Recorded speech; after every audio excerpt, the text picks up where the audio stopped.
We are here at Wembley ahead of the Sky Bet Championship playoff final, which takes place on Saturday between Sheffield United and Sunderland. The Blades finished third, Sunderland finished fourth. They meet for a spot in the Premier League. We're to discuss the game, preview it, pick out our best bets, etc.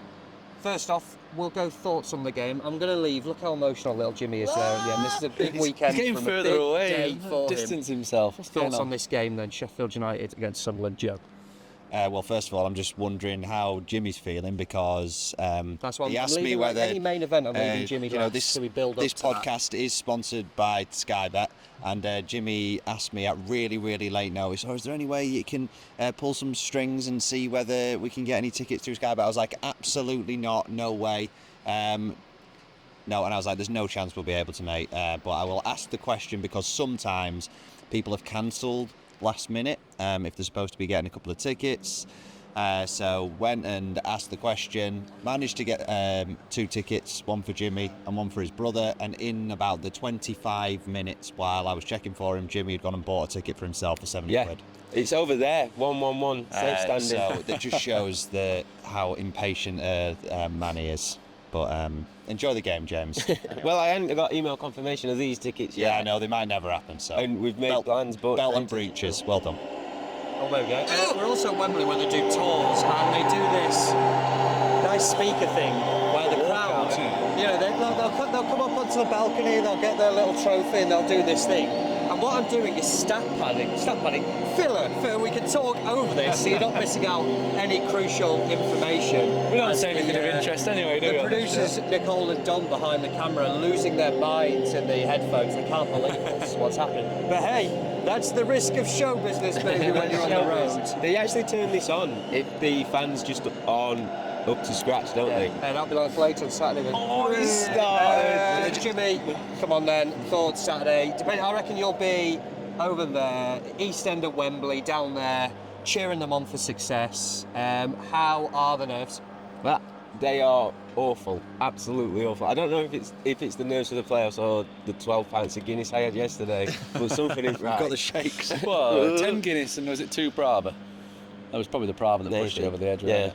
But the playoff in all, I think they should be scrapped. I've always thought that. The third best team should just go up.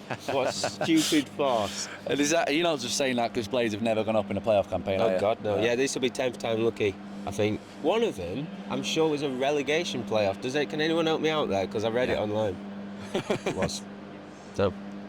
And I can't even remember I've never heard that one before. But as for the game, it's hard because I've got a stake in it, but I was meaning to ask you, Duffman, because I saw your notebook on site diving into all the Good boy. historical playoff.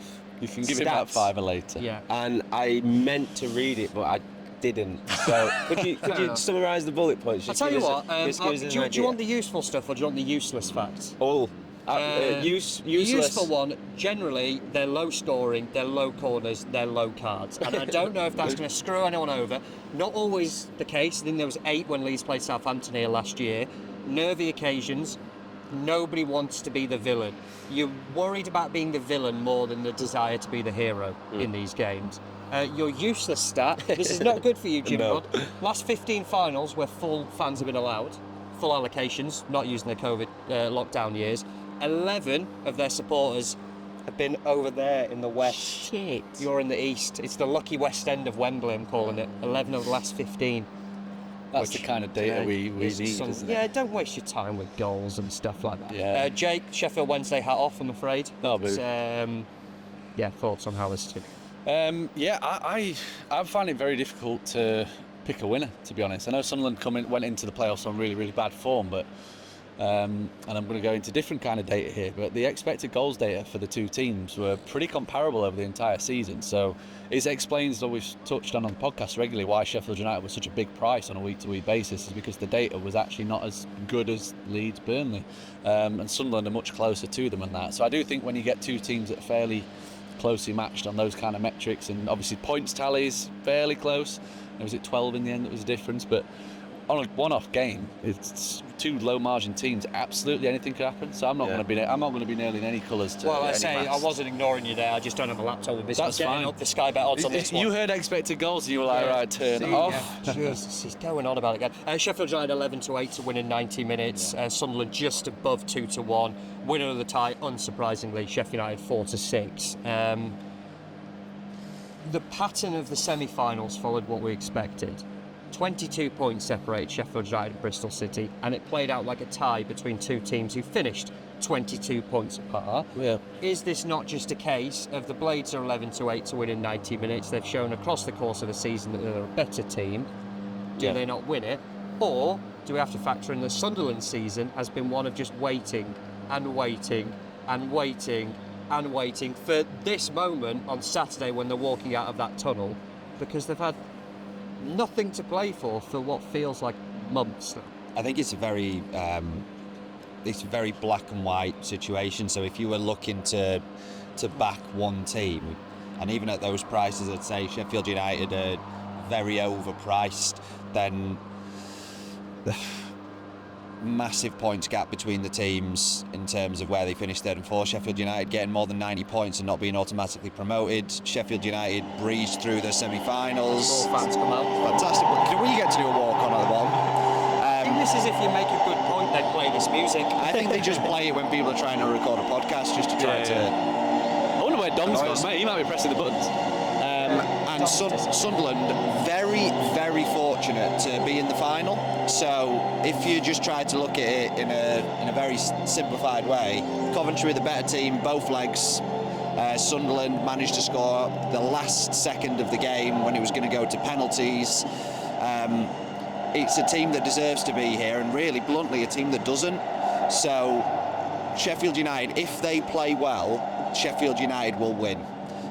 If Sunderland play well, there's no guarantee that they will. So Sheffield United should be the overwhelming favourites. The thing that makes me just think, how is this going to go, is Sheffield United really do like picking teams off. Yeah. And Sunderland are not going to let them do that. They're going to sit in and just not have That's the ball exactly and have 20% of possession. So it'll be interesting. It's nice to move on to that, actually, how this game is going to go, because you've made the point there. Are Sunderland just going to try and let Sheffield United have the ball? But Sheffield United kind of want to have the opportunities to then pick Sunderland off. Is it going to be a bizarre game where both teams are going, it's going to be very standoffish. Rather try and have the opportunity to break forward. Yeah, I don't think either team's going to want the majority of the possession. I think both teams will see their best opportunities will come from the counter-attacks and those fast breaks. So it is going to be really interesting to see. We saw Coventry struggle to break down that block, especially in the second leg. There was a lot of passes just literally sideways and backwards, just trying to create something, some sort of angle. And I wonder if maybe having someone in the box like Kiefer Moore, whether he starts or not, might make a bit of a difference, because he's such a big presence. The Blades might actually start crossing the ball a bit more from wide positions, whereas Coventry did a lot more recycling, which made it a lot easier for Sunderland. So I don't get me wrong, I think Sheffield United are the better of the two teams. If they turn up as they should do, I think they will probably get the win somehow over extra time penalties. But I do think that matchup is very interesting. Probably an awkward team, and they split the league meetings as well. Both home teams won. But as we were chatting beforehand, Jim, there's a lot of cards, weren't there, in the two games? Yeah, boy. Tactically, I think it's quite interesting, because both teams went 4-4-2 in the playoffs. Did you see? Yeah, we've got our game back. We've got our game back. Go on. And Sheffield United's depth is unbelievable. And Chris Wilder, despite general opinion on him, dinosaur and whatnot, he's quite tactically versatile, and his squad does allow that. We've got the best winger in the league, Ratsaki. He's sometimes not even in the squad. He's been switching from 4-4-2. Yeah, best winger in the league. Do you have to say outrageous things on TikTok now, boy? Leeds and Burnley have gone up, haven't they? So, well, not until actually the shareholder meeting when transfer of shares are made to make up a Premier League club.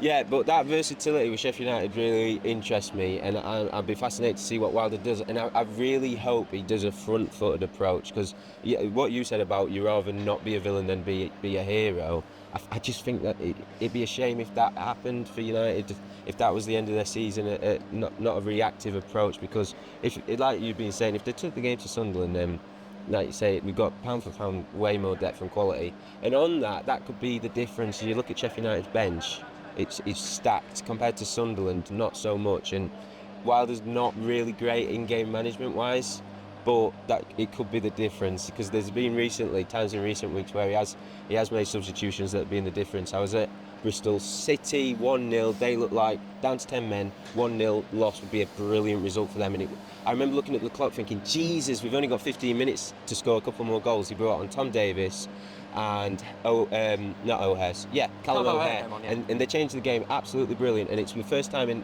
a long time Chris Wilder's made proactive substitutions, and it proved to be the difference. So yeah, depth would be really interesting for me. I've gone on for a bit, but the final point is Sheffield United have got a lot of promotion experienced players. Exactly what I was about to ask you. Sunderland, young, youthful. I don't know the average ages, and maybe it's completely wrong. Kids, can you? It's the Sunderland have got the youth, but you mentioned there Gustavo Harmer's played here for Coventry, hasn't he? Scored a worldie. He did. Hamza Chowdhury played when Leicester won the FA Cup here. Yeah, got a couple of Ipswich boys promoted as well. Players who have just been there and done that, feels like it could be the edge. Or does that inexperience and almost rawness give Sunderland a bit of an edge, because they've not experienced disappointment of it? Nobody's here, but I'd be shitting it if I was a player. And I don't we you're walked not out wrong. the tunnel. I'd try and be the biggest ghost of the entire. And just hope we won. Don't Nobody pass me remembers the ball. individual performances, but I don't want the ball. I'm all right. No, I do think Blaze have got a few players that are, I would say, maybe a bit better suited to this stage, a bit braver to get on the ball, likes of Hamer, who's not going to shy away, is he, when the moment comes. So, I think we're all in agreement that if Blaze turn up, they're going to win and they're going to get promoted. There's a tour saying hello again. That's been a constant thing. Hi, Wembley. They go up there and then they bring them down here. And then they kind of go down there and then they go up there. I have no idea when we're actually going to get kicked out of this place. We didn't seem to have could be any time now as they all come up. Selections, best bets for the game. Go. You've got to do yours first. Sorry, Joe. Sheffield United to win. No, 6-4. You keep tipping him to score. He hasn't scored yet. Sadie Peck. You've got to do that. Oh my God! I had him in that first game. He had 4 shots, the most shots of anyone in that first leg. I couldn't believe he'd done it. Didn't do it for the second leg, which I don't think he had many efforts anyway. Just other players to win that one. Peck, I'll take. Double up. Sadie Peck, Sheffield United. I'd keep it pretty simple with Sheffield United to win. Just the other point on what gives them, I think, an advantage over Coventry over the 2 legs is Coventry threw away that semi-final. 2 individual errors in the first leg for those 2 goals. They did miss plenty of chances in the second leg. And then the goal at the end that ended up winning it for Sunderland is a set piece. Sheffield United brilliant at defending set pieces. If that's Sheffield United over 2 legs, I think they would have wiped the floor with Sunderland, considering how bad they were. Sheffield United are so strong defensively. It's going to take something mammoth for Sunderland to beat them. Right. So I think that at the prices, Sheffield United are hugely, hugely overpriced. Another one that I just think is worth keeping an eye on, and I'm devastated with myself for not backing this in the FA Cup final, is the goalkeeper to be booked. So Michael Cooper is... Somebody might have... 6 or 7 to 1. I'm so sorry you've had to hear that. That is unbelievable. And Dean Henderson got booked on Saturday, last stage. As soon as it happened, he did nothing. He wasn't even time wasting. And you're like, these are so obvious. We should just be backing them in all these finals. So that'd be the pair for me. And the Sunderland keeper as well, just in case, to be honest. You can finish it off, because Jimmy, was that the one you were going to put up in? Maybe. Yeah, bread and butter. And I get emotionally invested in bets players to do stuff, but this season being a bit of a learning curve. You don't have to nail your colours to one side with the keeper card result combination. Just cover both. You're going to get at least 10 to 1. So just cover both, even if you have a point on each. If one of them does win, if it's a draw, no keeper's booked, you're having a stinker. But no need to be picky and try and suss it out with the keeper card bets. But me and Jake were just talking before we started recording. I've been all over these top 4 clashes because they were cut adrift from the rest of the division for cards. They've been absolutely unbelievable. I should really have the stats to hand, but I don't. But off the top of my head, I think there's been 5+ in all bar 2 of the meetings, and particularly heavy for red cards. And Chris Kavanagh has got... Christopher, he's got the final. His championship card average is not the best, it's about 3.5. And your stats on championship final cards are not good either, but if you fancy it to book the trend, he has given 2 red cards in 4 playoff campaign appearances. Semi-finals included. He took charge of the Brentford. Was it Brentford Fulham? Yes. Red card in that. Do you remember who it was? Because I don't. Was this behind closed doors? Yes. I went to that game as well. I can't remember. I can't remember. All I remember is Joe Bryan scoring that free kick. Was it Pontus Jansson in extra time, or have I made that up? It feels like something he would do. Yeah, it feels very Pontus. But yeah, I've been looking at red cards. I think you get about 4-1 in a red card in the game. The other thing with the red card as well is that very, very hard to change how you play for one game. There's VAR in the playoff finals, and they don't have that all season. And definitely you're seeing a lot more robust challenges in EFL matches compared to the Premier League, because they can get away with it. Even heard players talking about it this year after the Manchester derby. De Bruyne saying, well, players can't go into duels like they used to, so that was what's contributing to them being low-intensity matches. They can't switch that off, what they've done for 48 matches, including the playoff games, all season. Good point. It does lend itself to there being more red cards in the EFL finals compared to the major finals where you're having Premier League teams involved, so it's worth bearing in mind. Then again, it might not work. I mean, we saw Dean Henderson handball it outside the box and VAR win. Fantastic. Jake. Yeah, I like cards. I think Wilson Isidore is definitely a man to keep an eye on when it comes to cards. He just plays with such reckless abandon. About 7-2 for a card. Maybe double him up with a blade centre half, because that's something that Jimmy's talked about in his column quite a lot, and it landed in the semi-final against Coventry. But I think we just got back against goals. It's a boring punt. It's one that you're going to have to sit behind your sofa and cover your eyes backing against goals. But generally you haven't, because they've been so low scoring these finals, as you said in your column, Tom. I think under 2.5 short enough, but I'd take under 1.5. And if you fancy either team, take them to win and under 2.5, because the chances are it's not going to be a 2-1, 3-1 kind of game. It's going to be 1-0. And then as soon as you score the first goal, how many times have we seen the scorer of the goal just retreat and just literally just show up sharp, right, that's us done now. So I think there's every chance of that happening. And if it is Sheffield United that do grab that goal, Sunderland aren't going to score. Yeah, a final one, I've just remembered actually, in any final. Frustratingly, I didn't think to do it in the semis at the Stadium of Light. But if it is getting towards the final 15 minutes, I'll say, because Betfair cut the card markets with 15 minutes to go. Last sort of 20 minutes, if it is tied, you've got to be having a few darts at players to score, whip their top off, because you'll be getting at least 50-1. Any striker, any player, centre-back, anybody, it's just worth doing. Well, Bollard did it, didn't he? Yeah. Well, that was extra time, but he just about managed to get his shirt off. I'd recommend 3 players each team. 3 players each team. Yeah. The noise goes again. Yeah. Gamble responsibly. That's what I mean. I was about to sign off the podcast, but we might have to do this. So I'll have to kind of very loudly say, as we always do, if you're betting on any of these or any of the selections we mentioned here, please gamble responsibly. Never bet more than you can afford.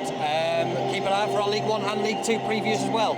Will we be here? Will we still have this music going on? I have absolutely no idea. And for everything you need this weekend, head to sportlife.com/football.